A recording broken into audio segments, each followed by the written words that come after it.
Hey friends, full reactions in the link in the description below, so pause, leave a like, really helps the channel, subscribe, and come back after you watch the reaction for the discussion. Give you some time to do that. Review and commentary starting in 5, 4, 3, 2, 1. Let's go. Great to see some of our students already excelling at their work studies. Ravity and Froppy helping Nejire and the Dragoon hero Ryukyu. Interesting choice of words there, Dragoon hero. Because in fantasy settings, Dragoons are either dragon hunters, or specifically in Final Fantasy, they're people who use spears and jump great heights to impale their enemies. But Ryukyu looks like she has fangs for teeth, so is she a dragon hero somehow? Like, maybe she has all the properties of a dragon, kind of like Gang Orca and Selkie have the qualities of an orca and a seal. So she does look more human than the other two, though I guess that's the same case for Sue, who looks more human than Frog. And I just kind of want to see Ryukyu breathe fire now, though. Nejire, on the other hand, has a quirk called Surge, which seems like a really odd name for what seems like a kind of twisty energy kind of quirk. Surge sounds more like a singular direction kind of thing, you know?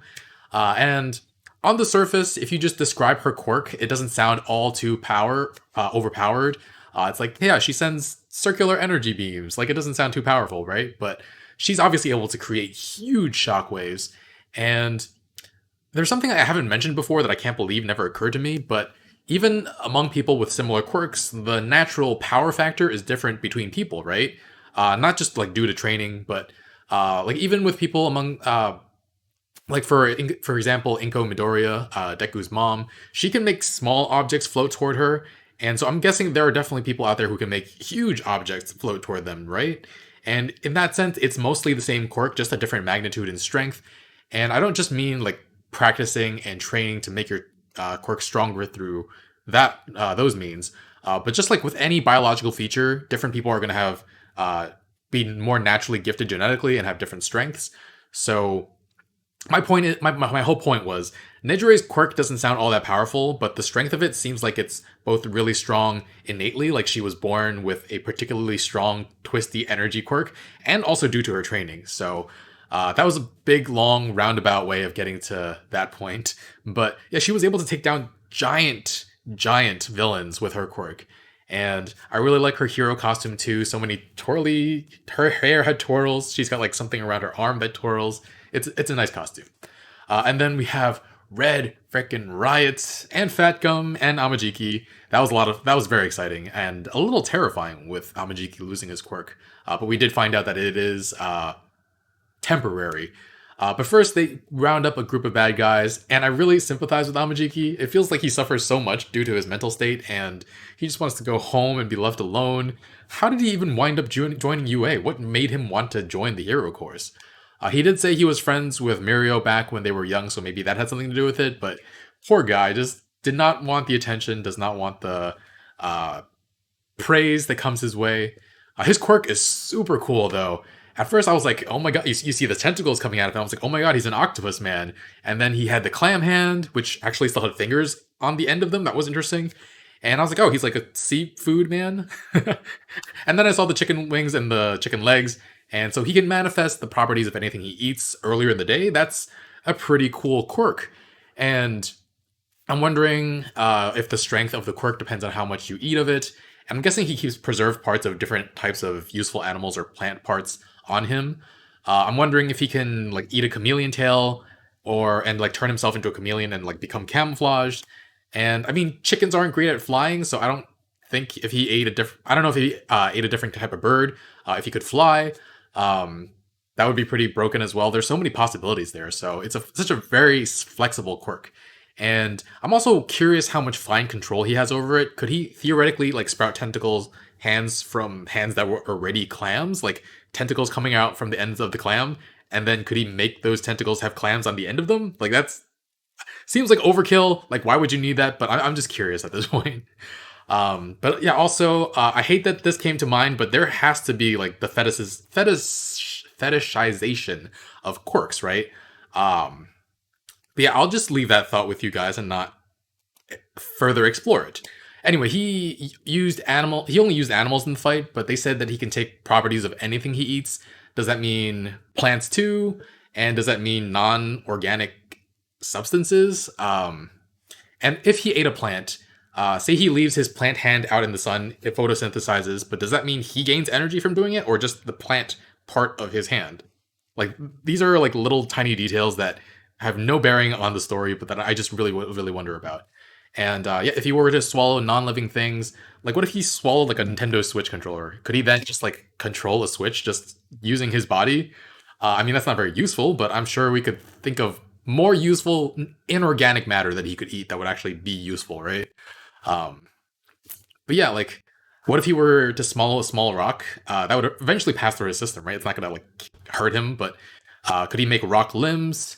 And actually, we only saw his quirk work on limbs and growing wings out of his back, but I see no reason why he couldn't change the look of his face or his torso either, right? Could he just make himself one like big circular rock, or does he have to maintain his like general human form? I'm overthinking this, but I think a fun part of uh, this show and for me is just being able to theorize about these quirks. Very cool ability he has though. Though I wonder if he what if he swallowed gum? That like technically stays in your body for years, right? Can he just use gum powers without eating it again for like several years? And actually, what part of the digestive system does the quirk start and stop working? Like, is it once you swallow it immediately, you can use it already? And does it need to reach your stomach? And when does it stop working? Don't answer that. Never mind. Anyway, we have fat gum. People were calling him fat, and I was just like, are you fat shaming him? But no, he chose that hero name apparently for himself. Entertaining quirk, using fat to contain things. Somehow his skin and fat are like super durable and stretchy. We see people like struggling inside him, but yeah, it feels like a quirk that's like just done passively. Like he doesn't have to consciously activate it. For instance, like Kirishima needs to make himself hard, but with Fat Gum, he's just like passively durable and stretchy. So that feels like it's great for when he's not expecting an attack, and it seems like if he was met with a surprise attack, it wouldn't hurt him that much. And also seems like he wouldn't get tired with using his quirk too much. But yeah, Kirishima, on the other hand, instead of becoming soft and malleable, that is so soft and malleable that his entire body can be a capture device, is kind of the opposite, where he becomes a bulldozer, so incredibly hard. And after Amajiki is shot, he places himself in the way and hardens to protect from further fire. The quirk-canceling bullet didn't even work on him; it just bounced off. Ow. Um, but yeah, it was really nice of him to. It was really cool of him to protect everyone else from further fire. He's got a hero's mentality now. He's so manly, and I love how he chides the guy who shot the quirk-erasing bullet about how unmanly he is. He's very one note. Yeah, a dear friend of mine referred to him as a himbo, and that's totally the most accurate way of describing him. And yeah, definitely love him for it. And yeah, we got to see him use some new moves. Red counter, purposely taking an attack to return one. In boxing, counters tend to mean evading a blow and then leaning against their momentum and using that to increase the damage of your own blow. But like, because of his quirk, he just tanks a hit and like returns it. It's definitely more Kirishima. But then, just as the guy was focusing all his blades on Kirishima, we flash back to him lamenting that his quirk isn't that impressive. And of course, it's his paramour, Bakugo, who tells him that being able to stand up no matter what the situation is a true display of strength, just like All Might. I mean, they're really playing up this relationship between Bakugo and Kirishima, right? They like love and support each other so much. But yeah, that flashback to Bakugo gave Kirishima the confidence to pull out his biggest special move. In a sense, Bakugo made him harder than he's ever been, so sorry for that. But yeah, Red Riot, unbreakable. Definitely, when he said that, I was like, she's alive, damn it. It's the Kimmy Schmidt sort of show. But yeah, I've never even watched that show, but it's just, I know the theme song. Oh, it's too catchy. But yeah, Red Riot Unbreakable was really cool. But to the point, he got so hard to the point that he was creaking. That is so intense. And yeah, he just tanks the hit by the powered up villain, breaks all his blades. And then the final blow, Red Gauntlet, it's essentially just a hard punch, right? It's just that his hand is so hard that it hurts a lot. And then we have that flashback into Kirishima's past. There's something there that seems to weigh heavily on his mind. He's ashamed that he didn't help back then. And it honestly seems like one of his like defining moments as a hero. But now that he's so willingly put himself in the line of fire to protect people, I don't think he's the way he was before. And I think we actually saw Mina Ashido in that flashback. Did he know her back then? Are we aware of any prior relationship they had? I feel like I would remember that somehow. But yeah, I went this far in the commentary without mentioning that they have quirk amplifying drugs. The guy with the metal blades used that. That was really fascinating. We saw in the Two Heroes movie that David Shield designed a device that actually allowed people to increase their quirk factors. It's meant for All Might, but never got him to use it. This seems to work in a similar way, though I don't think it's nearly as powerful, and these wear off after some time as well. Makes sense that it's illegal in Japan since it was mentioned at the beginning of the series that it was a country of suppression. And so, yeah, wonder how prevalent these drug enhancing drugs or these quirk enhancing drugs, how prevalent they are, um, and how prevalent they are in other countries as well. And I don't know why I didn't consider this when I was watching that movie, but there are definitely quirks that would be very different with a quirk enhancement drug or technology, right? My first thought is Recovery Girl. She currently speeds up recovery by drawing away stamina. So I'm curious what the quirk amplification would do for her. Could she maybe heal more permanent damage like Deku's arm? Could she heal things without as powerful of a stamina drain? Maybe what about like Uraraka? Because I think she's limited right now by feeling sick if she uses zero gravity on too much mass. So what if she could theoretically negate the whole planet's gravity, right? I hope she hasn't ever tried that because, yeah, that would basically kill everybody on the planet eventually. But yeah, what about Coda? It's not going to make his voice louder because that's not his quirk. It's his ability to control animals. So can he control animals more powerful animals? I don't know. Dark Shadow would be interesting. Tokuyami already can't control it when it's raging, and it would just become even more impossible to control. What about Froppy? Does she become like more frog-like somehow? Maybe she looks more like her, more like Gang Orca looks like an orca, and Selkie looks more like a seal. Maybe she'll look more frog-like in the future if she were to take that drug. And yeah, I get the feeling that giving the quirk boosting drug to Todoroki would just allow him to fix climate change. Like, yeah, if the polar ice caps are melting, just send him there to make more ice. Who else has more quirks that would change a lot with quirk enhancement?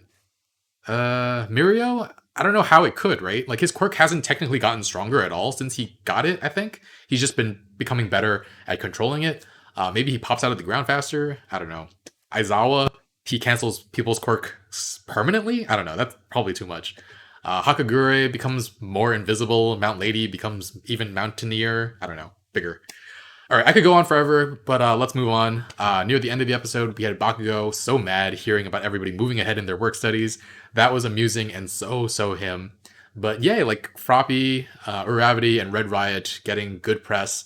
And we also heard that Uraraka and Froppy are going to work with Night Eye to take down the Shie Hasaikai, I want to say. Is that right? So that'll be fun. They get to team up with Deku too. That's going to be... I still want something... I still ship Uraraka and Deku, so I'm just like... More interactions between them is going to be more fun. And we didn't hear about Tokoyami and Hawks, though, so maybe sometime soon. Anyway, awesome episode. 9.5. Go Red Riot. This was a lot of fun. Leave a like, guys. Really helps with the channel. And we're 1 week ahead over on Patreon in the early reaction tier and 3 weeks early at the full reaction tier. So check that out. Anyway, guys, yeah, thanks for watching. I'll see you guys next time. Bye, friends.